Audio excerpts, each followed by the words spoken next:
Economist Milton Friedman once said, "One of the great mistakes is to judge policies by their intentions rather than their results." This holds true for all aspects of life. From the rules our parents give us when we were young to economic policy, we must judge what we do by the result, not the intention. Today I'm here to talk about minimum wage. While it might be a common belief that if we raise the minimum wage, the true beneficiary will be impoverished individuals and families, that is actually not the case. There are 5 reasons why we should not raise the minimum wage. 1, it will result in job loss. 2, it will result in higher prices for consumers. 3, it will have little effect on reducing poverty. 4, it will hurt low-skilled workers. And finally, because there are many better ways to help impoverished people besides raising the minimum wage. Raising the minimum wage will result in job loss because companies won't be able to afford to employ as many people. Studies in history have shown that when the cost of labor increases, companies have to lay off employees. Raising the minimum wage will increase labor costs significantly. One of the only ways a company can make up for it is to employ less people. This leads to higher unemployment rates across the country. One example of this is back in February, the minimum wage was increased in 19 states. The CEO of Wendy's, Bob Wright, says this will increase his labor costs by at least 4%. Because of this, Wendy's has to cut over 30 hours at every location per week. Thousands of low-skilled workers would be out of their job. The same people that the raise was trying to help are people most affected by it. Another example was when wages rose in Seattle last month. The government funded the University of Washington to research the effects the minimum wage increase had on employment. The study found that jobs and work hours fell for Seattle's lowest paid employees, while the median wage employees saw increased wages. It's simple as this.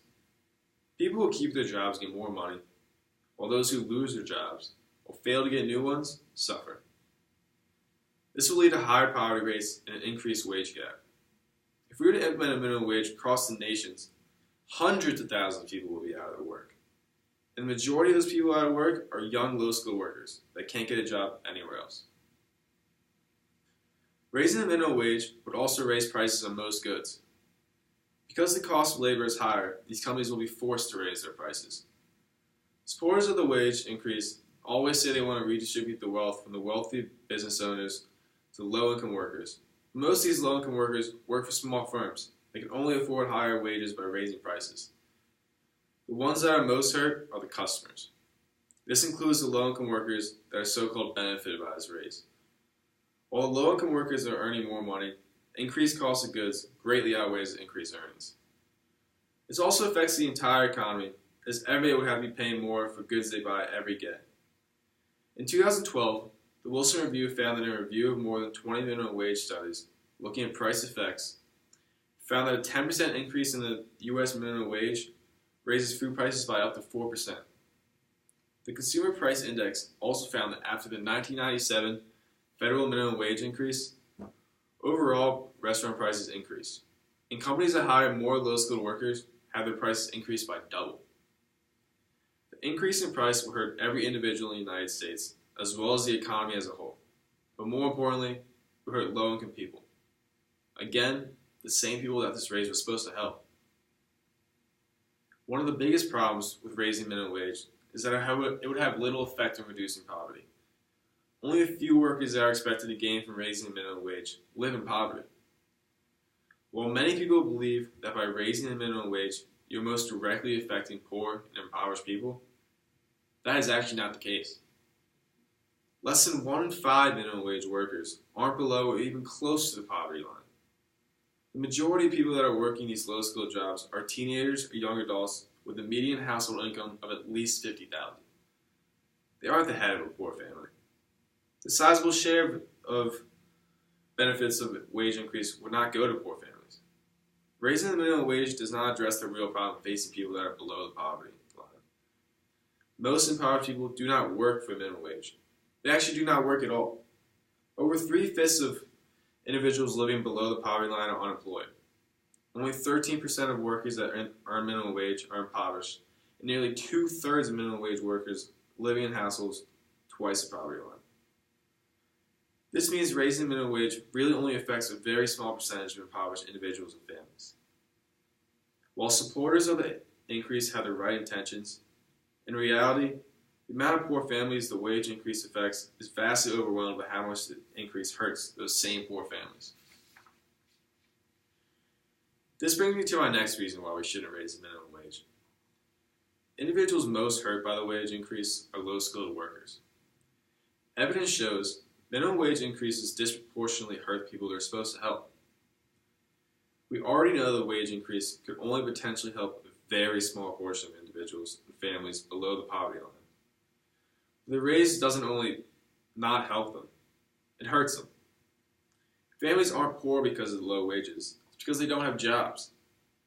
When the minimum wage is increased, it creates less opportunity for an individual to get hired because companies can't afford to hire new employees.